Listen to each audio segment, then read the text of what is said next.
ایک دفعہ میں نے بیان میں کہا کہ بہو کو چاہیے کہ ساس کی تھوڑی خدمت کیا کرے, اس کی اخلاقی ذمہ داری ہے اس کی. جب ایک ساتھ رہتے ہیں تو بڑوں کی خدمت کرتے ہیں کہ نہیں کرتے؟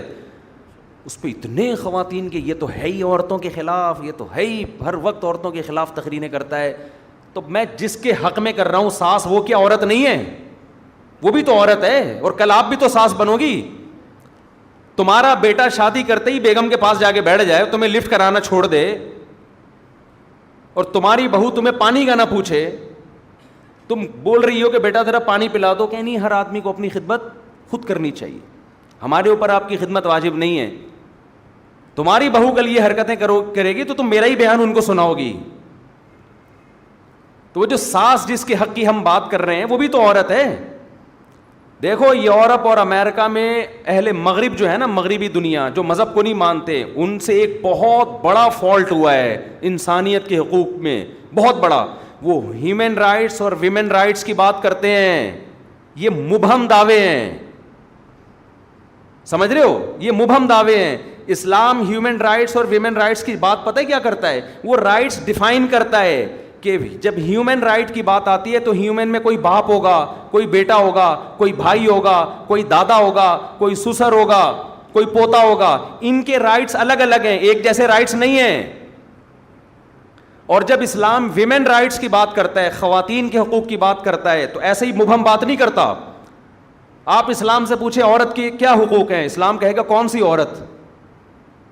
ہر ایک کے الگ الگ ہیں. ماں ہے اس کے الگ حقوق ہیں, بیوی ہے اس کے الگ ہیں, بیٹی ہے اس کے الگ ہیں. کسی کمپنی میں آپ جاؤ, آپ بولو یہاں انسانوں کے کیا حقوق ہیں, کمپنی کا مینیجر بولے گا کون سا انسان؟ امپلائز کے الگ حقوق ہیں میرے بھائی, مینیجر کے الگ اس کو حقوق ہیں, ڈائریکٹر کے الگ حقوق ہیں, چوکیدار کے الگ حقوق ہیں, اکاؤنٹنٹ کے بارے میں الگ قوانین ہیں. لیکن آپ نے کہا نہیں نہیں نہیں, بس انسانی حقوق, انسانی حقوق ہے, کیا نکل یہاں سے, بھاگ یہاں سے. دنیا میں کوئی نظام ایسا نہیں چل سکتا کہ آپ مبہم حقوق بیان کر کے چھوڑ دو. یہ جو مغربی دنیا جو مذہب کو نہیں مانتی, اس نے جب حقوق کی بات کی ہے نا, ویمن رائٹ, تو اس کا مطلب پتہ ہے کیا ہے؟ اس کا مطلب رشتوں کو ختم کرنا. لڑکی آزاد ہے, وہ اپنے باپ کی آنکھوں میں آنکھیں ڈال کے بات کرے گی. باپ اسے کہتا ہے بیٹا پانی لے کر آؤ, وہ کہے گی یہ خواتین کے حقوق ہے کہ میری مرضی کہ میں لاؤں کہ نہ لاؤں. سمجھتے ہو؟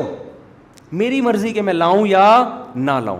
یہاں شروع سے ہی غلطی ہو رہی ہے. یہ کہتے ہیں بچے پیدا کرنے میں بھی انسان آزاد ہے, چاہے پیدا کرے چاہے پیدا نہ کرے. سمجھ رہے ہو؟ عورت کو پریگننسی ہو گئی, اس کی مرضی حمل ضائع کرا دے یا بچہ پیدا کر لے. یہیں سے کیا ہو رہا ہے؟ گڑبڑ ہو رہی ہے. بچہ پیدا ہو گیا, اس کی مرضی اس کو پالے یا نہ پالے, نہیں پالنا تو گورنمنٹ کے پاس پالنے کی جگہ وہاں جمع کرا دے. سمجھتے ہو کہ نہیں سمجھتے؟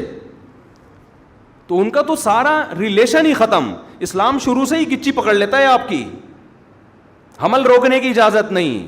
ہو گیا پیدا کرنا پڑے گا, کیونکہ یہ آپ کسی کی نسل ہو.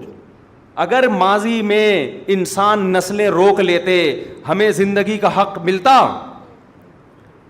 تو یہ نیچرل ہے, جانور مجبور ہے اپنی نسل بڑھانے پر, آپ بھی مجبور ہیں, آپ کو بڑھانی پڑے گی. آپ ہمیشہ اس دنیا میں نہیں رہو گے. آپ نے خاص تعداد میں جو اللہ چاہتے ہیں, وَبَثَّ مِنْهُمَا رِجَالًا كَثِيرًا وَنِسَاءً, آدم اور حوا کو پیدا کیا. اللہ کہتے ہیں آپ کی یہ رائٹس نہیں ہے کہ اب نسل روک لو, نا نا نا نا نا, آپ کی ایک دوسرے کی طرف اٹریکشن ہم نے نسل بڑھانے کے لیے رکھی ہے. آدم علیہ السلام یہ نعرہ لگاتے میری مرضی, میں نہیں بچے پیدا کرتا. حضرت حوا کہتی ہیں اگر آپ کرو گے بھی تو میرا رائٹس ہے, میں نہیں چاہتی اولاد.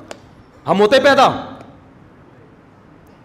شکر ہے اس وقت یہ تنظیمیں نہیں بنی تھیں, ورنہ اماں حوا کو یہ سمجھا رہی ہوتی کہ آپ کا رائٹ ہے, آپ کا شوہر آپ پہ زبردستی نہیں کر سکتا, آپ کا رائٹ ہے, آپ کو بچہ چاہیے نہیں چاہیے آپ کا رائٹ ہے.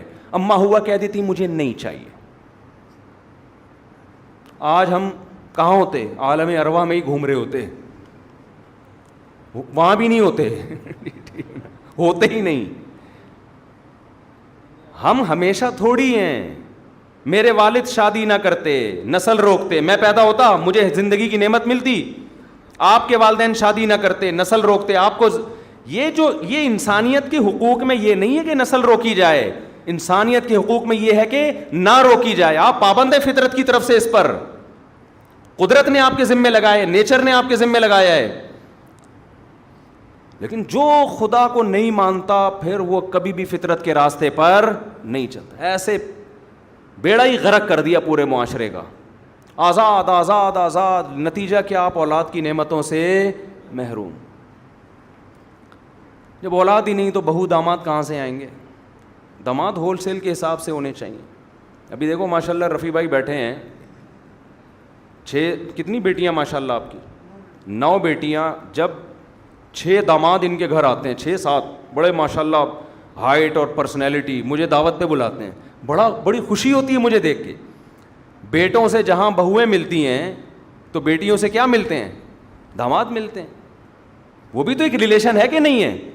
انسان فخر کرتا ہے اچھے مل جائیں, اگر اچھے مل جائیں, نہ ملیں تو پھر وہی عذاب جان بنتے ہیں. تو ہم کب کہہ رہے ہیں برے لوگوں کو اپنی بیٹیاں دو, اچھے لوگوں کو دیں نا, جیسے آپ لوگ بیٹھے ہوئے ہیں ماشاء اللہ, سارے اچھے اچھے بیٹھے ہوئے ہیں یہاں پہ. اور وہی بات میں کہوں گا, اگر آپ کو اچھا داماد نہیں مل رہا تو جو پہلے سے میرڈ اچھا ہے اسی کو اپنی بیٹی دوسری پہ دے دو. ایک آپ کی بیٹی کسی اچھے کی چوتھی بنے کسی مکھنچو کی اکلوتی بننے سے, بولو نا, بہتر ہے. یہ لاجک سمجھ میں آ نہیں رہی لوگوں کی. خیر ابھی یہ ٹاپک نہیں ہے.